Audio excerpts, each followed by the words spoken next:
Hello दोस्तों, मैं प्रभत सिंह राणावत एक बार फिर आपके सामने ऑनलाइन क्लासेस में आप सबका स्वागत करता हूं। दोस्तों आज मैं कुछ नदियां रह गई थी पश्चिम की तरफ, अरब सागर की तरफ जाने वाली नदियां, उसमें से साबरमती और पश्चिमी गंगा, इन दोनों को दोस्तों लेता हूं मैं। तो सबसे पहले मैं लेता हूँ साबरमती।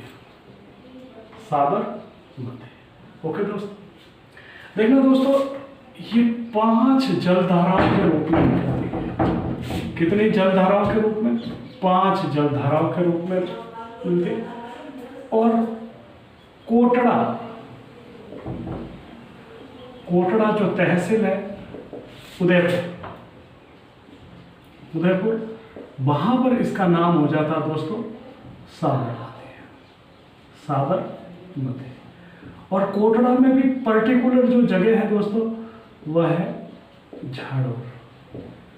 जब झाड़ोल में ये 5 जो जलधाराएं आकर मिलती है तब इस जगह से ये एक हो जाती है और कोटड़ा में इसका नाम साबरमती हो जाता है।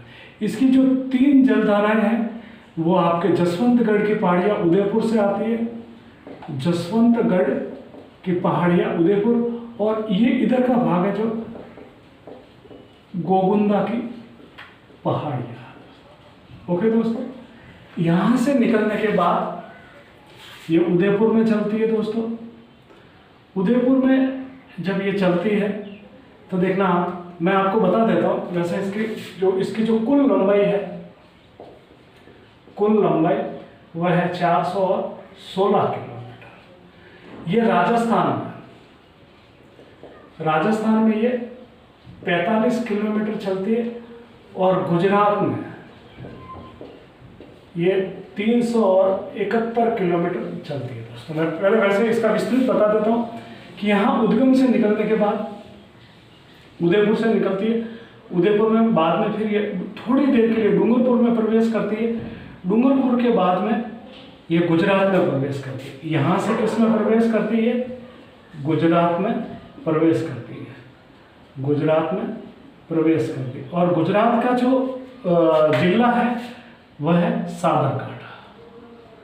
साबरकांठा से प्रवेश करती है। ओके दोस्तों, और इसके बाद ये अहमदाबाद के बाद में जाकर ये दोस्तों मैं बता देता हूँ आपको कि ये खंबात की खाड़ी में गिरती है। कहाँ से गिरती है दोस्तों? खंबात की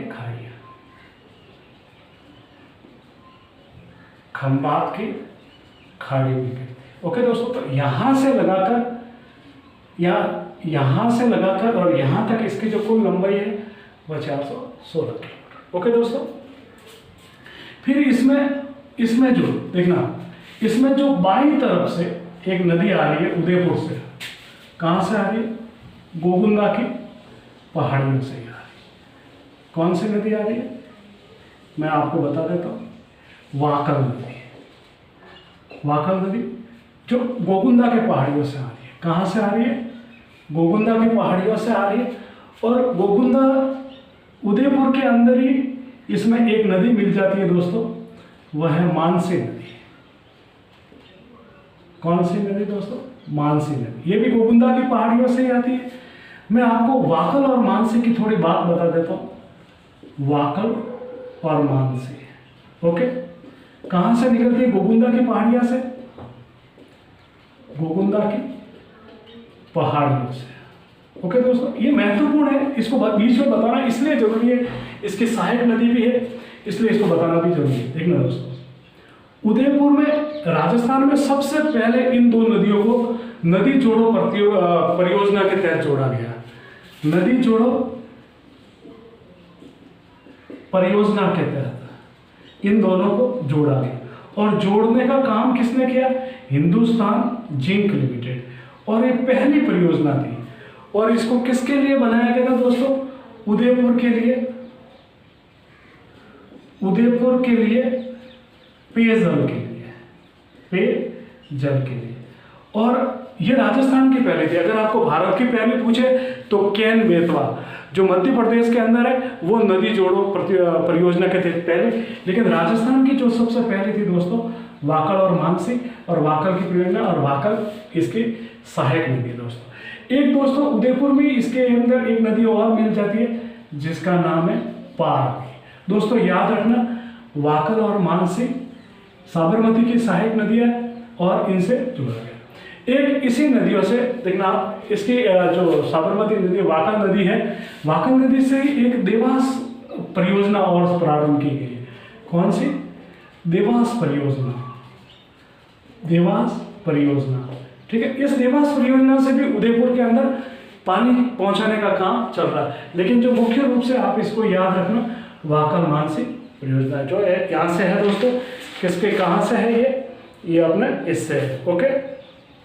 और ये नदी कहाँ से? बाई से। अब दोस्तों मैं बताता हूँ, यहाँ से एक नदी आती है, इसकी एक सहायक नदी है, ओके। इसका नाम है सई नदी। सई नदी कहाँ से आती है? आती उदयपुर से ही, लेकिन पदराड़ा गांव से, पदराड़ा गांव से आती है उदयपुर में, ठीक है दोस्तों।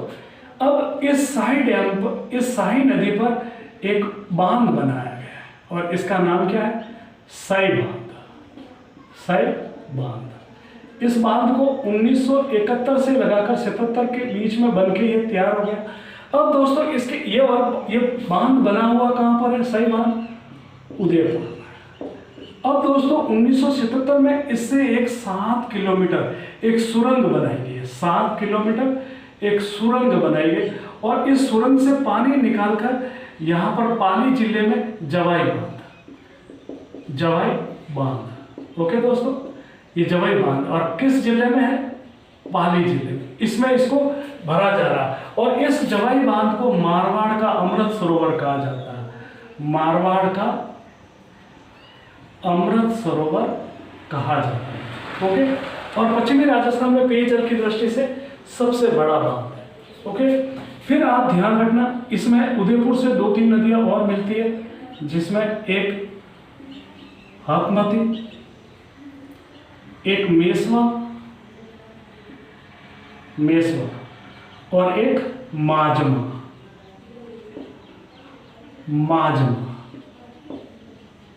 ओके दोस्तों, ये सब किस तरफ से आ रही है? बाई तरफ से। और ये किस तरफ से आ रही है? दाई तरफ से। यहाँ पर मैंने कहा था ये डूंगरपुर में चली जाती है। यहाँ पर डूंगरपुर में एक नदी आती है वेतरक। कौन सी नदी आती है? वेतरक। कहाँ से आती है? डूंगरपुर से।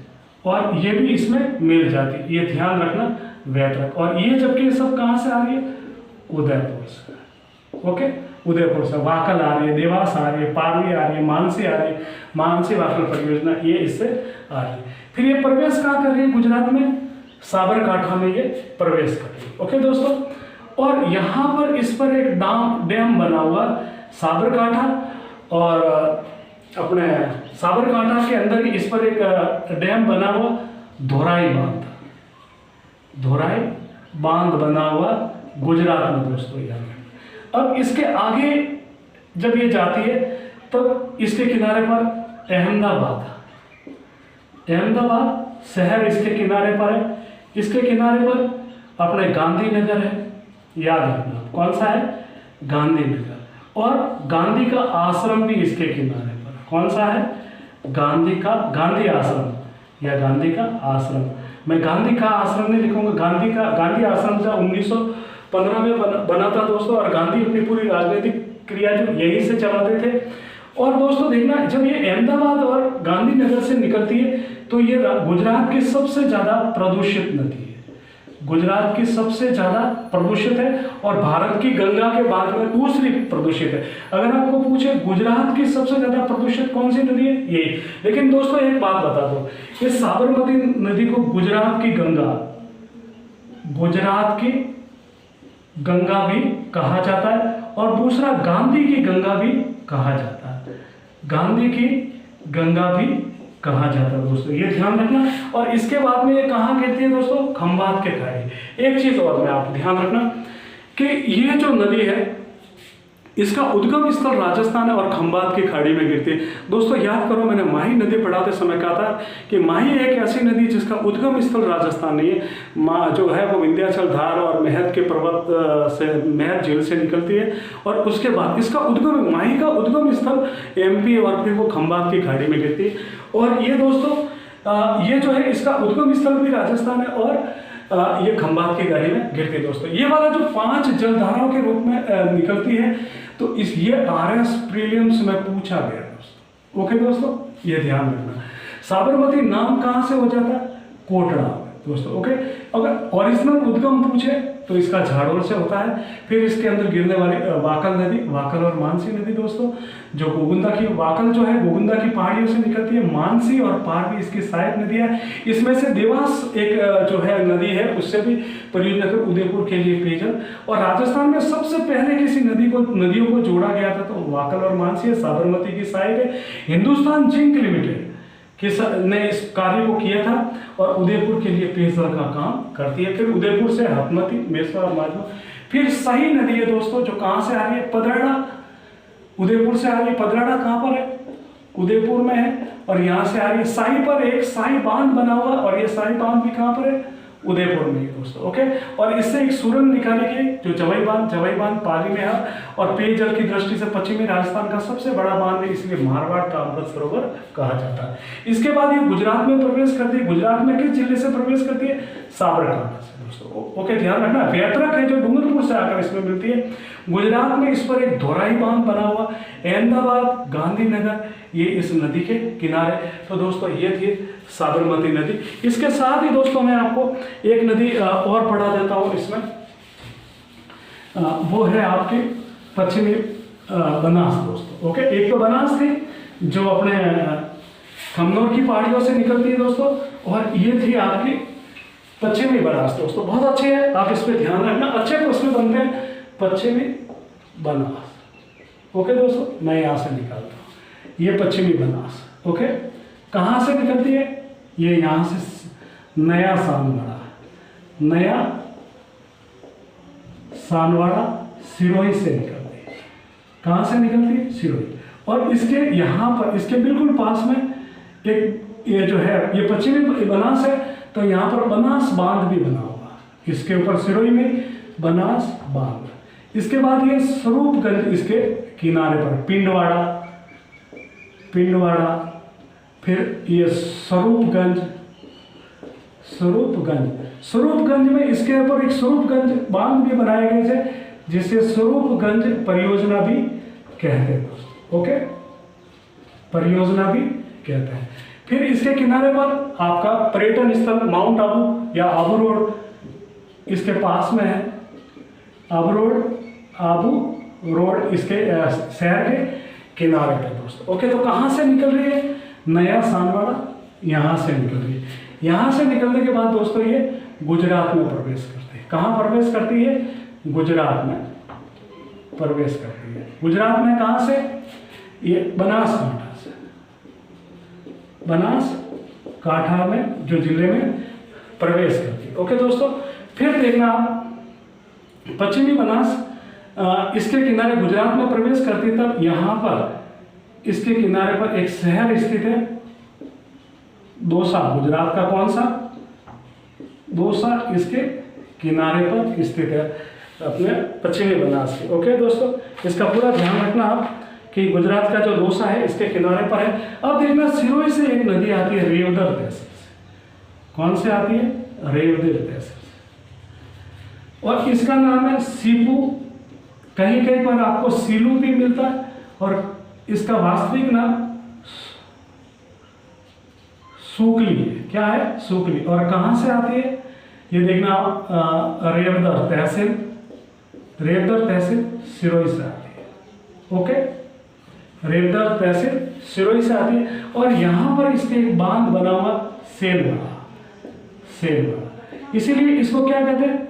सूकली सेलवाड़ा परियोजना, सूकली सेलवाड़ा परियोजना। ओके, अच्छे से याद रखना। और इसी का जो बदला हुआ नाम है वह है गोकुल भाई भट्ट परियोजना, गोकुल भाई भट्ट परियोजना। और ये गोकुल भाई भट्ट कौन थे? ये सिरोही में जिन्होंने प्रजामंडल की स्थापना की, और राजस्थान का गांधी भी कहा जाता है दोस्तों, याद रखना बहुत अच्छे से। इसके बाद गुजरात में जाकर ये किस में गिर जाती है? पश्चिमी बनास में गिर जाती है, तो आप इसका ध्यान रखना। और गुजरात में इस पर एक बांध बना हुआ, उसका नाम है दंतीवाड़ा। कौन सा? दंतीवाड़ा बांध, जो कहाँ पर बना हुआ? गुजरात में बना, ये ध्यान रखना। इसके बाद दोस्तों ये कच्छ के रण में जाकर गिर जाती है। कहाँ गिर जाती है? कच्छ के रण में जाकर गिर जाती है। दोस्तों तो ये बड़ी बड़ी चीजें देखना। मैंने इसका नाम, नदी का नाम क्या है? पश्चिमी बनास। इसका उद्गम स्थल कहाँ से हो रहा? नया सानवाड़ा सिरोही से। फिर उद्गम से थोड़ी दूर इस पर बनास बांध बना हुआ। पिंडवाड़ा शहर है, कस्बा है, तहसील है, वो इसके किनारे पर है। स्वरूपगंज इसके जो तहसील हेडक्वार्टर वो है, शहर इसके किनारे, आबू रोड इसके किनारे पर। स्वरूपगंज में इस पर एक छोटा सा बांध बना हुआ, जिस प्रकार का बनास बांध इस पर बना हुआ। ध्यान रखना दोस्तों, ये बनास बांध है, स्वरूपगंज परियोजना इसमें, ठीक है। फिर ये गुजरात के किस में प्रवेश कर जाती है? बनासकांठा से गुजरात में प्रवेश कर जाती है। दौसा शहर इसके किनारे पर। फिर इसमें एक नदी आती है सीपू, सीलू या सुकली, जिसको सीपू भी कहते हैं, कहीं पर सीलू भी नाम है, सुकली भी है। रेवदर सिरोही से आती है, जिस पर एक कौन सा डैम बना हुआ? सेलवाड़ा डैम, सुकली सेलवाड़ा डैम परियोजना, जिसे गोकुल भाई भट्ट पर भी कहते हैं, और ये गोकुल भट्ट को राजस्थान का गांधी भी कहा जाता है। फिर गुजरात में इस पर एक बांध बना हुआ, दंतीवाड़ा बांध भी बना हुआ। दोस्तों ये ध्यान रखना, ये स्थिति सिरोही तक है। इसके बाद में ये गुजरात में प्रवेश कर जाती है। सेलवाड़ा बांध कहाँ पर है? सिरोही में। और फिर ये गुजरात में प्रवेश कर जाती है, और गुजरात में जाके ये यहाँ पर मिल जाती है। तो दोस्तों ये थी आपकी पश्चिमी बनास नदी, आप इस पर ध्यान रखना अच्छे से। तो अगर मेरी क्लास बहुत अच्छी लगे तो लाइक, शेयर एंड सब्सक्राइब दोस्तों आप जरूर करें, इससे मेरा मनोबल बढ़ता। एक चीज़ कह दूं, मैंने आपको जो आज साबरमती और पश्चिमी जो बनास पढ़े दोस्तों, आज दिन तक पिछले 15-20 साल से जो भी इस पर प्रश्न बने, मैंने एक एक चीज़ को इस पर लिया है। तो आप, ये मेरा पूरा प्रयास रहता है कि आपको अच्छा से अच्छा मैं नॉलेज दूँ। नमस्ते दोस्तों।